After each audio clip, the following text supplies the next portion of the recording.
Assalamualaikum warahmatullahi wabarakatuh. Halo anak-anakku kelas 4 seluruhnya. Hari ini insya Allah Ibu akan mereview kembali tentang materi kita di tema 8 ya, untuk persiapan kita menghadapi penilaian akhir tahun ajaran 2020-2021. Nah, semoga dengan ini dapat membantu kalian dalam belajar ya, nanti saat menghadapi atau melaksanakan kegiatan penilaian akhir tahun. Yang pertama, Ibu akan bahas tentang cerita fiksi nih. Cerita fiksi ini ada kegiatan tentang jenis-jenis cerita fiksi dan juga penokohan. Kemudian jenis-jenisnya adalah ada cerita rakyat. Seperti apa cerita rakyat itu? Contohnya terjadinya gunung, Tangkuban Perahu. Kemudian ada juga novel. Novel ini salah satu cerita fiksi juga. Yang ketiga ada cerita pendek nih. Cerita pendek itu biasa kita singkat jadi cerpen. Ada contohnya nih, kejutan untuk Nadia. Biasanya ada di majalah-majalah ya. Ini merupakan cerita pendek, jadi tidak terlalu panjang. Dan ada juga cerita jenaka. Contohnya misalkan Si Kabayan. Nah, ini merupakan contoh dari cerita jenaka. Kemudian ada lagi saga.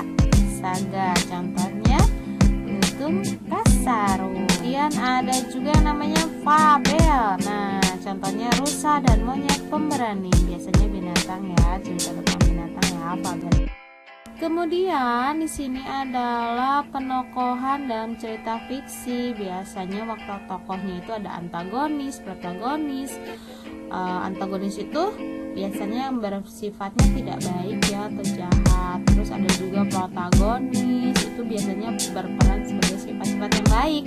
Kemudian ada juga peran figuran. Nah, biasanya ini ada peran tambahan, jadi cuma menambah selewat-selewat gitu ya, nggak terlalu banyak dalam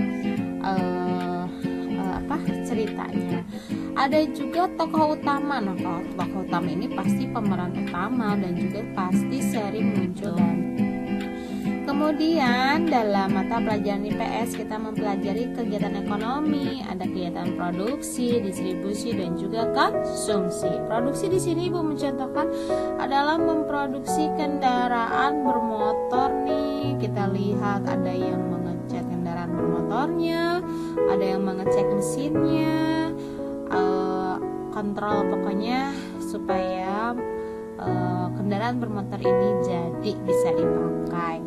Kemudian ada juga kegiatan distribusi, yaitu menyalurkan barang. Contoh pekerjaannya ada seorang sopir truk.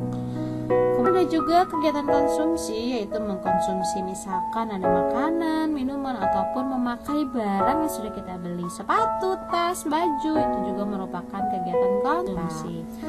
Nah, ini tentang PPKN nih, ada manfaat keberagaman. Apa saja ya manfaatnya? Contohnya nih ada di lingkungan rumah. Pasti dapat membuat kita dapat saling menghargai antara orang tua, ayah, bunda, adik, kakak gitu ya, saudara. Kemudian dapat juga membantu meringankan pekerjaan rumah kita nih kalau misalkan ada keberagaman. Kemudian kita pun dapat hidup rukun antar anggota keluarga. Nah, di sini juga ada keragaman, contoh dari keragaman kegemaran. Ada yang suka bermain catur, ada yang suka bermain sepak bola, dan juga ada yang suka bermain basket.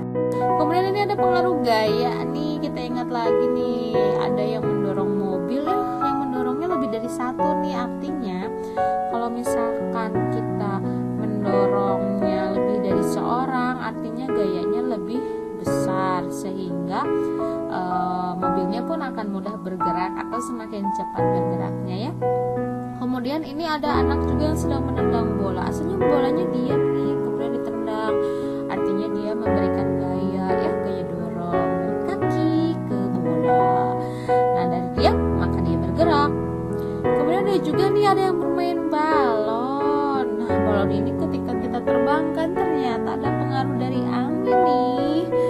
kita misalkan berlarinya ke arah kiri atau arah depan, balonnya belakang. Kenapa ke belakang? Karena ada angin. Jadi dari gaya pengaruh dari angin ini akan merubah arah gerak dari benda atau dari balon tersebut. Kemudian ada juga ketika misalkan kita mengendarai sepeda, semakin cepat kita boseh ya, kita ayuh, berarti semakin cepat pula kecepatan dari sepeda yang kita kendarai. Kemudian kalau misalkan kita rem, nah itu juga akan memperlambat. Jadi itu adalah pengaruh dari gaya.